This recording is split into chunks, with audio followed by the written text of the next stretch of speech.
Hey, good morning, everybody. Here's Sean from Voices from the Dirt Road. Glad to see you on another great Friday. Let me look right here. This is our 32nd episode. Can you believe that? Every day we're blessed to have to bring good information to you. That we laser focus on the rural community. I just want to take a little few minutes this morning. Not going to hold you too long. I know many of the farmers are out there saying, yes, we get some rain. We finally got the grass growing. We finally can get some crops in the ground. So that is a win across the board. I know it's a holiday weekend and it may mess up some people's um, holiday plans, but let us remember what Memorial Day is all about. But at the end of the day, I just want to make sure tell you have a safe weekend out there. Have a great time with your family. And also from the farmer's point of view, hey, I am so glad that this week and even going into this weekend, a little bit of next week, it looks like we're in a rainy pattern here in Georgia. Can't speak for the entire country, but we need it. We still need a lot more rain to get completely out of this drought, but that's where we at. So hey, let me talk about why we do this show. And can you put the stool up so I can kind of walk all our new viewers into it? All right. Our show was put together to focus us 100% on the rural community and on the agriculture community. The way we have it structured is this: we have a stool that actually focus on three different areas and supported by one. That three different areas is livestock. As y'all guys know, I'm a cattle producer. I raise cattle here in Northwest Georgia. And on top of that, I was raised on a farm in Southwest Georgia where we did peanuts, soybeans, cattle, and cotton. And we still raise those things today on that farm back down there. But I was blessed to do 40 years in the military and then come up here, buy my own farm. And after 3 years, we up and running, and we continue to try to improve and learn and share information with you. On the flip side of the coin, we have the row crop side of the house. Those are the guys that are planting those peanuts, soybeans, and everything else. And they also, like me, dealing with the drought. And then we also have the forestry. The forestry is the side of the house where we actually have all our trees, or from anyone from the peach trees that we have in the state to pine trees to oak trees to nut trees, you name it, that is forestry. And then backing all of that is the USDA, and the USDA is under Secretary Rollins, and then it comes down to the state level. We'll talk a little bit about our state level too today, but they are the ones behind the scenes to help us as we move forward, because right now in the world of agriculture, it's pretty tough, got a lot of different things going on, and we'll unpack that as we move forward. And then ultimately at the top of our stool where you sit is the Farm Bill. And the Farm Bill currently, right now, we'll talk more detail, but the Farm Bill that we're working off right now is still 2018. A lot of things is being tried to be worked, and I'll get into more details a little bit later on to the show. But at the end of the day, we got to get this Farm Bill passed, and we got to make sure that we take care of our farmers across the board.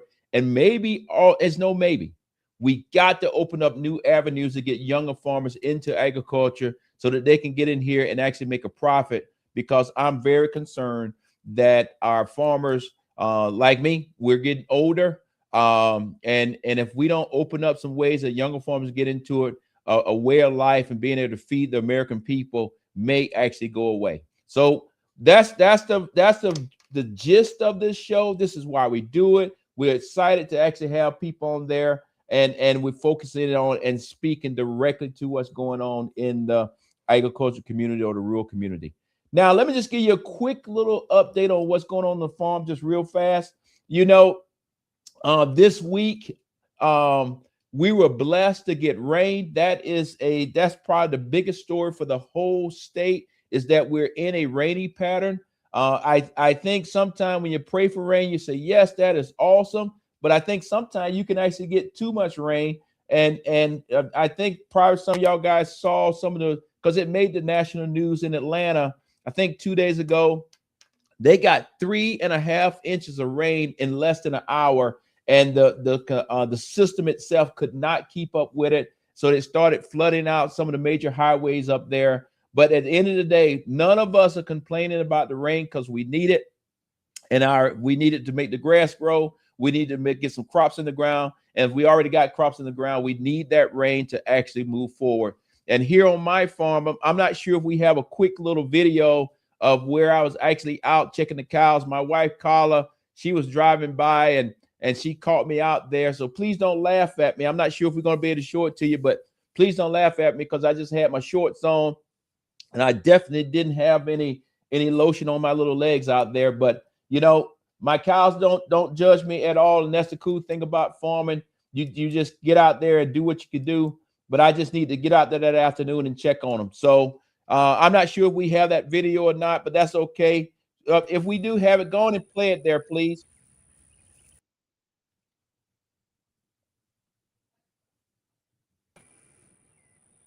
Here we go. Look at those little legs. Boy, I should put some lotion on those legs. But at the end of the day, the cattle is all about taking care of your cows, taking care of your animals, and making sure that they respect you, you respect them. So no matter what I'm doing, no matter it's 7 days a week. That's what it is, guys. It's 7 days a week. Everybody that's in agriculture will tell you that 7 days a week, no matter what I'm doing, I got to go out there and check on them. And as soon as I finish this show this morning, boom, I'm going right out the door, rain or shine, and check on those cows and kind of go from there.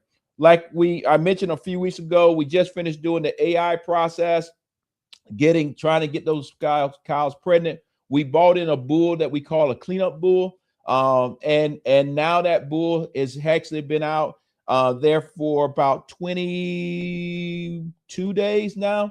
And a couple of cows have came back in heat. So he's in the process of getting them pregnant right now. And if I remember right, I got my notes somewhere, is 3 of those cows that didn't take the AI process, but he's right there to get them pregnant. And that's fine because next year, when we have our calving season, my goal is to have all our calves within 30 to 45 days of each other. And that'll be perfect. But I'll talk more about that a little bit further down the road. So let's just jump right into our show today. What I want to do is kind of go from my farm and just basically go outside my driveway and talk about buy local.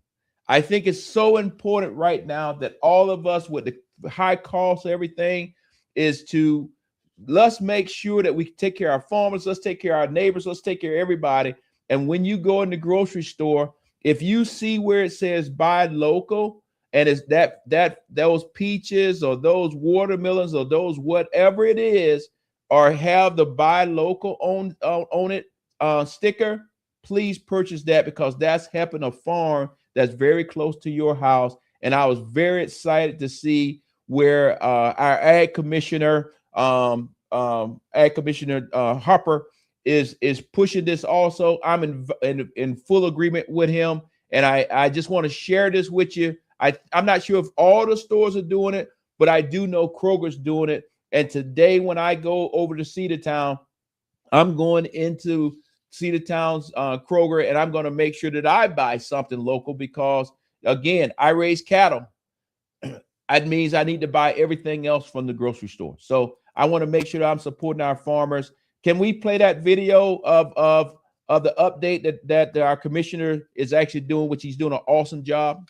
Seeing those grocery prices still climbing, and now the fight over beef prices is splitting the White House. Well, here in Georgia, Kroger is betting that shoppers go in a different direction, buying Georgia grown with new tags that are meant to steer your money back to local farm families. Atlanta News First reporter Abby Kasouris is live in the produce section at Kroger. Abby, right now, does that label actually help at the register?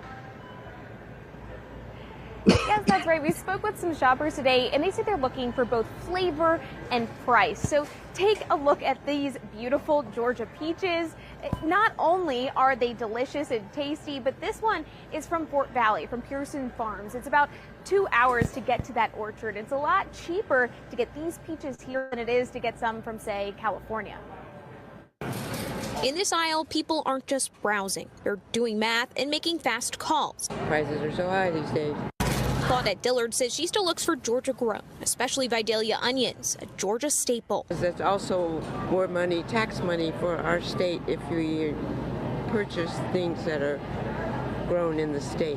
Kroger calls it local makes sense. The point, make local easy to spot and easier to choose. Nothing's better than catching those peaches and pulling them right off the tree, putting one in your mouth. Oh yeah, your locals tags, yes ma'am. And today, the state's top ag official, Commissioner Tyler Harper, is here too, walking the store, snapping photos, and pushing the stakes beyond dinner tonight. 95% of our farms in our great state are family-owned operations. So when you buy Georgia grown, when you buy American grown, you're supporting a family down the street. Families want lower prices now, but Harper warns drought, wildfires, and rising costs can shrink what farms produce, and that can push prices up later. Farm families who pour their blood, sweat, and tears into this every single day. And the price fight isn't just happening in Georgia. Politico reports President Donald Trump's plan to ease beef import tariffs is on hold after infighting because imports could lower costs for shoppers, but undercut the cattle industry.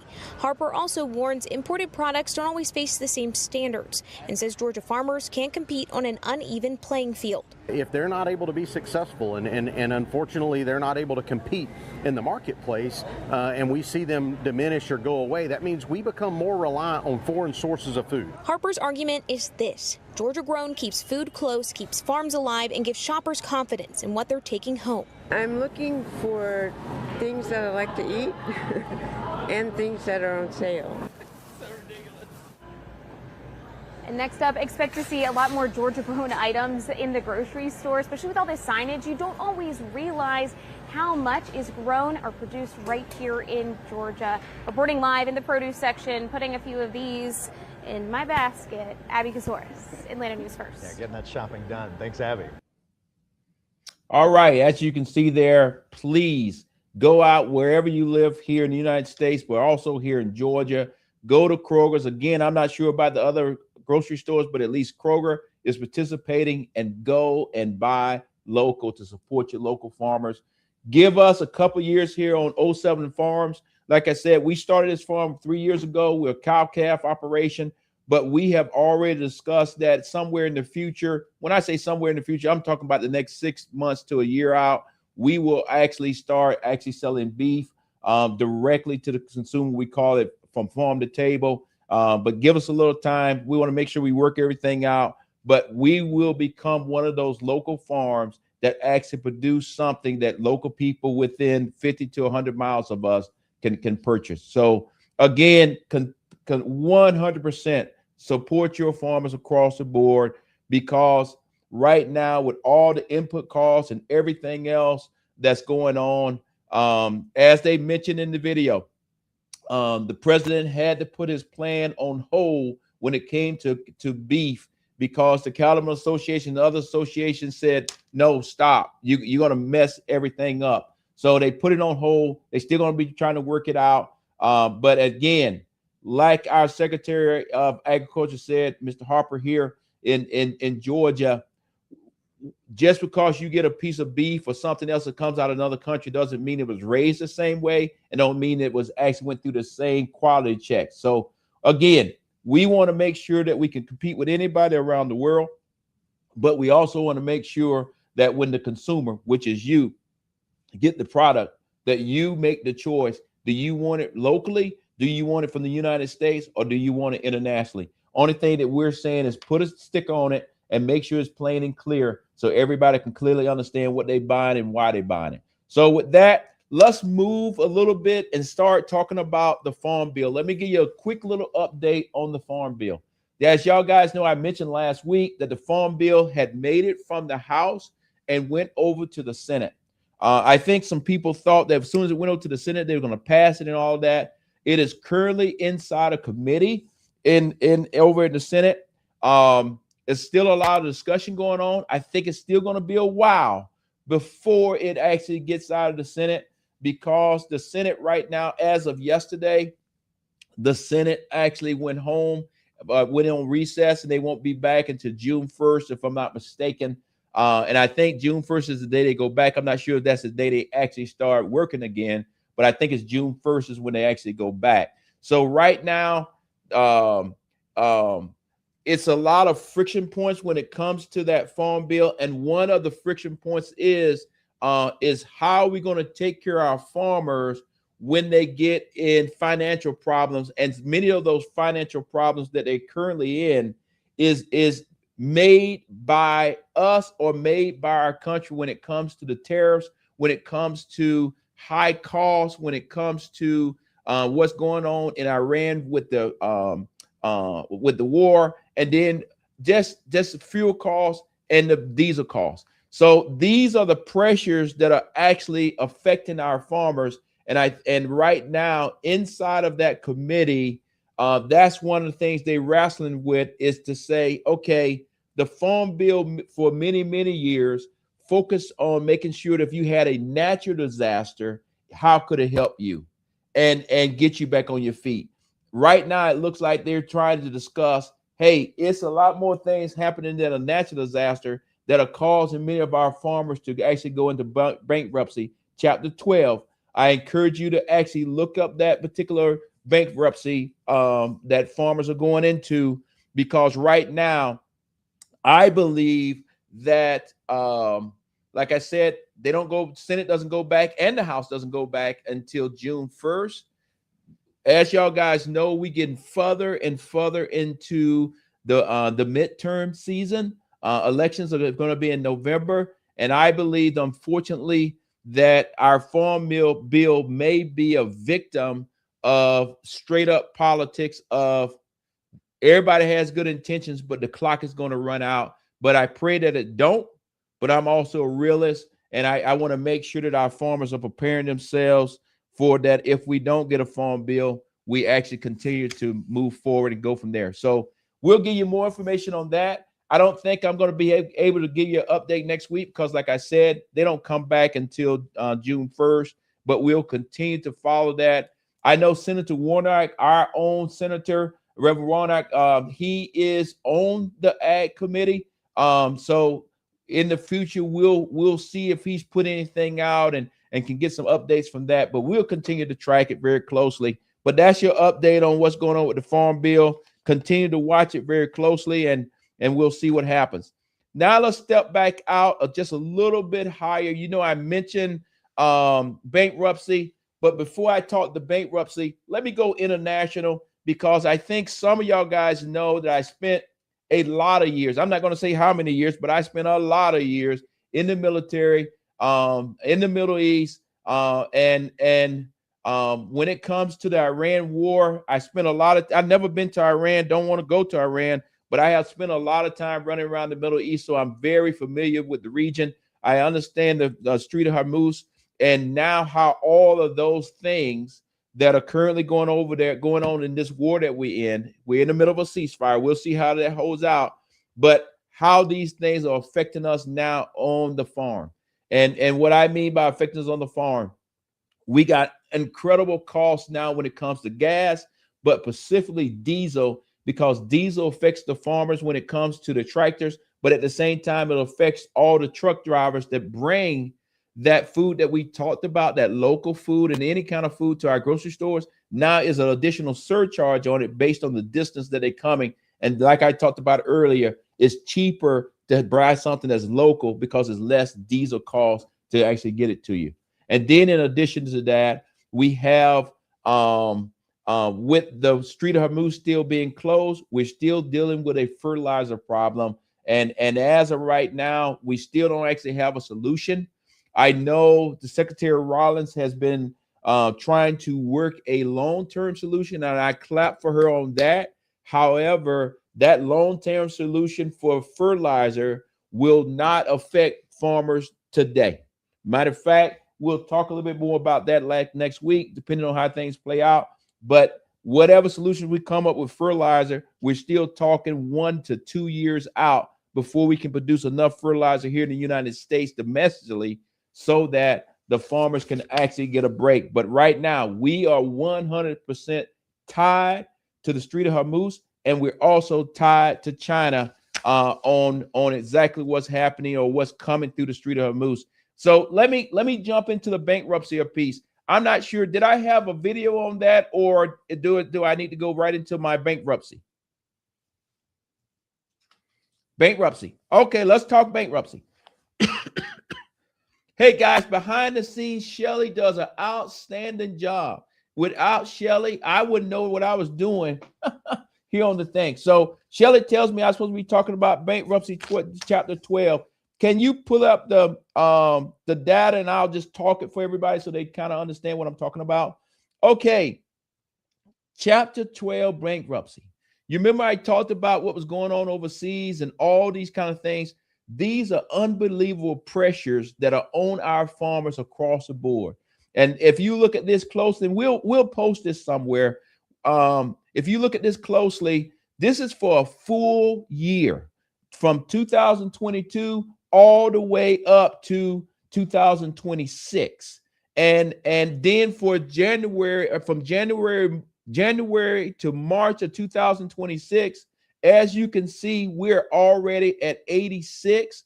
But I want to bring to your attention is every year since 2022, more and more chapter 12 bankruptcies are actually happening. That means more and more farmers are going out of business. Like our like Mr. Harper said, buy local, but if the farmers continue to lose their farms, what I'm worried is somebody else is coming in and buying these things up. And when I say somebody else, that could be corporate America buying them up to build some houses, or somebody else is coming in just to build a neighborhood, local people. But on the flip side of the coin, it could potentially be China, foreign countries coming in and buying. And we'll talk a little bit more about that a little bit further in the show. But I want to bring to your attention that it's not easy out here in the farm world. And we have a significant amount of farmers that are actually filing for bankruptcy and across the board. So let me also point this piece out to you. You remember I talked about the whole year. Now I'm just showing you from January to March for 2024, 2025, and now 2026. Think about this and look at it closely. That first quarter, we are already, if you compare 25 to 26, we are running neck and neck right now. In 25, we had 88. Right now, we have 86 here going on. And we're going to get something soon here for the second quarter. So we're going to continue to follow this very closely. It is not getting better at this point because we actually have the pressures of everything that I talked about when it comes to the Iran war, when I talked about high fuel costs, high diesel costs, high fertilizer costs, the inputs are making more and more farmers have to file chapter 12 and actually go out of business. And that's just not good for you. That's not good for our country. And that's not really good for anybody. So that's kind of where we're at on the bankruptcy piece. Hopefully we can get some relief and get things turned around and kind of go from there. I mentioned the China. The president of the United States just went to China last week and had a great discussion, took a lot of CEOs with him. Seems like the trip was very focused on corporate America interests when it comes to AI, those type things. Nothing wrong with that. I was quite surprised that our Secretary of Agriculture, Secretary Rollins, if the focus was on agriculture and our soybean farmers and our whole agriculture industry, why wasn't Secretary Rollins on the trip? But that's just Sean. That, you know, I don't control who gets on the trip, but I was surprised that she wasn't on there. However, we have a readout that says that we have the framework of a good deal when it comes to taking care of our farmers. I want to at least make sure that you understand, because I'm a little different. I understand international business. I understand national security. And when you say the word framework says that you're still in the beginning phases. You don't actually have anything signed and on paper. And basically we went all the way to China and we don't really have any hardcore agreements. We do have something that says we're supposed to sell 17 billion whatever dollars of soybeans and all those kind of things.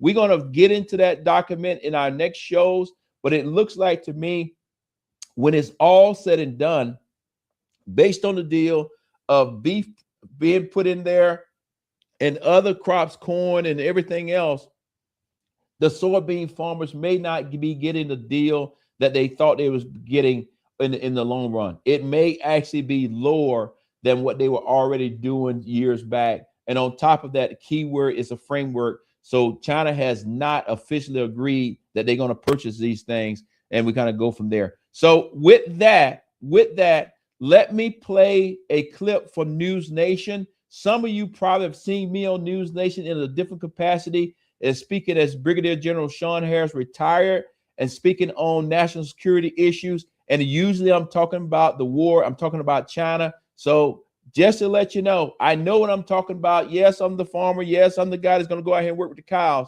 But in this arena, I know what I'm talking about. So let's look at this clip, because it's something that's very, very important that's in this clip that just came out 2 days ago.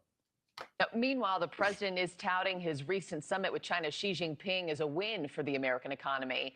And the cornerstone is a new farm deal worth tens of billions of dollars. However, it's also digging up national security concerns because that deal fails to stop China from buying American farmland, which, of course, was one of the president's key campaign promises. News Nation national correspondent Xavier Walton has more. Xavier, the administration and Republicans are trying to win over farmers. They see the deal as a win. Explain that.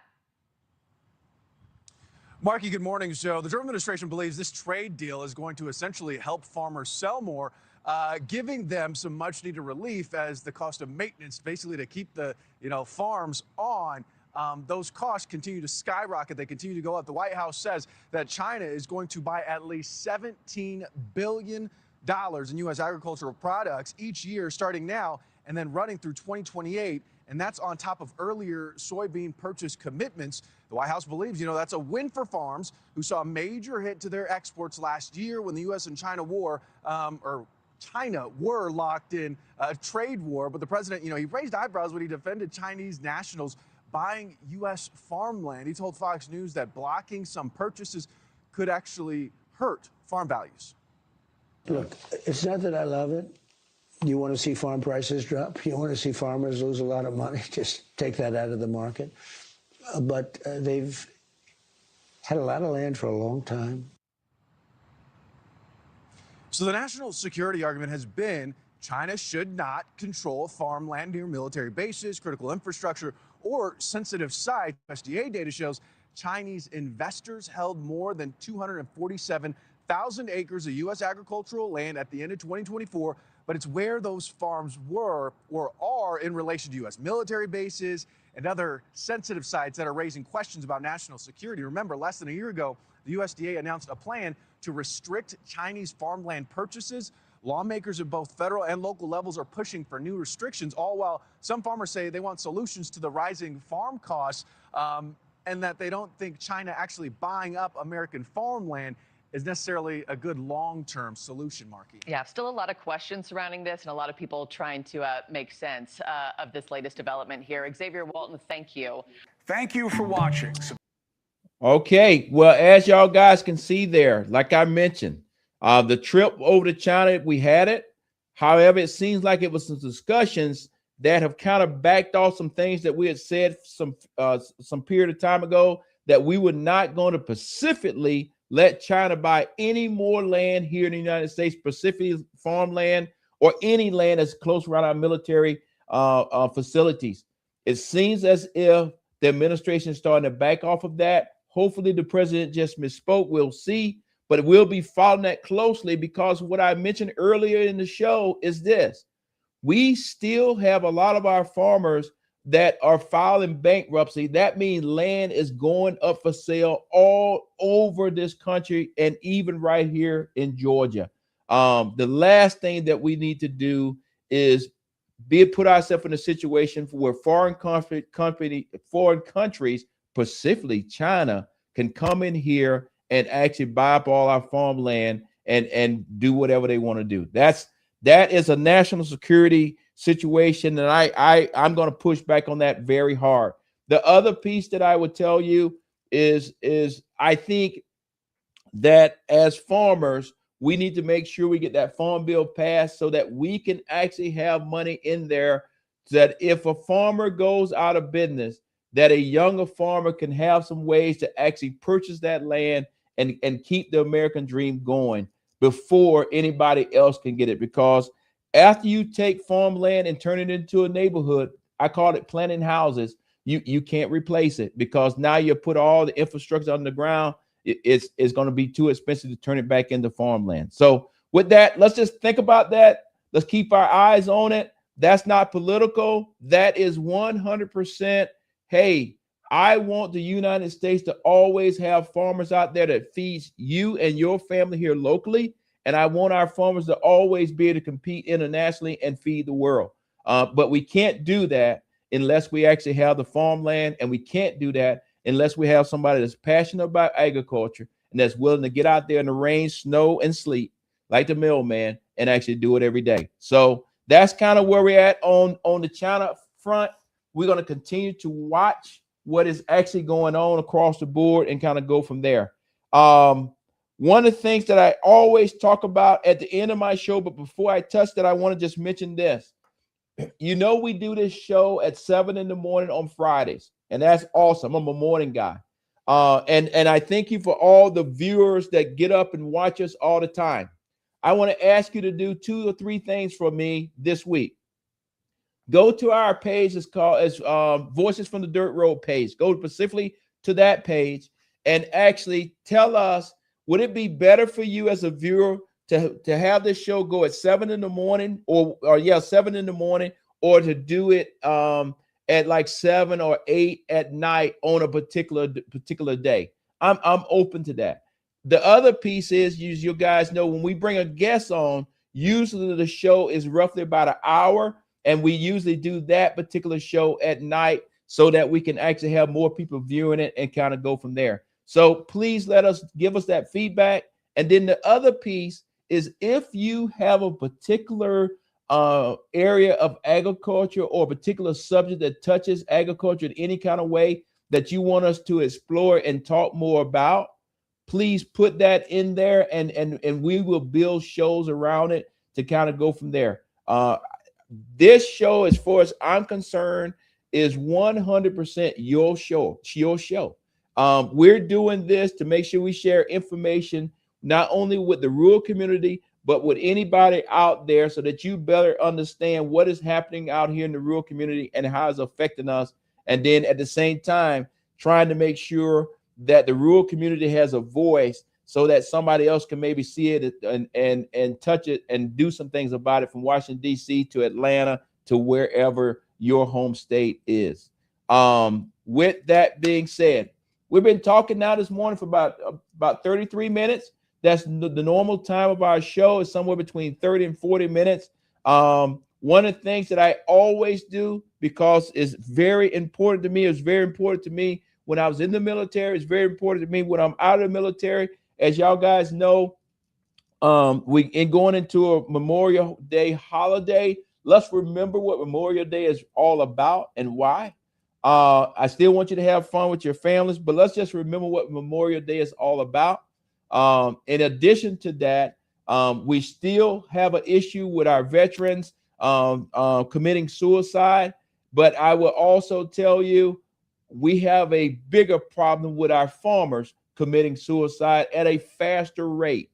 And out here in the rural community, we are lacking when it comes to mental health services. So I want to say to all the farmers families, friends of farmers across the board, because I know you have unbelievable pressure on you, because like you, I'm a farmer too. Hell, I feel the pressure. We have prayed and prayed and prayed for rain, and we get it, and we thank the good Lord for it. But it got to a point there, if we weren't going to get some rain, we were going to sell some cows, because you don't have the grass, you can't have the cows, and like it or not. So with that, if you are struggling today or this week, please take this one slide that I have up here, print it out, put it on the refrigerator, put it somewhere where everybody can see it. So before somebody makes a long-term decision for a short-term problem, pick up the phone and just call 988. 7 days a week, 24 hours a day, somebody will pick up the phone, a professional, and help you get past that particular crisis.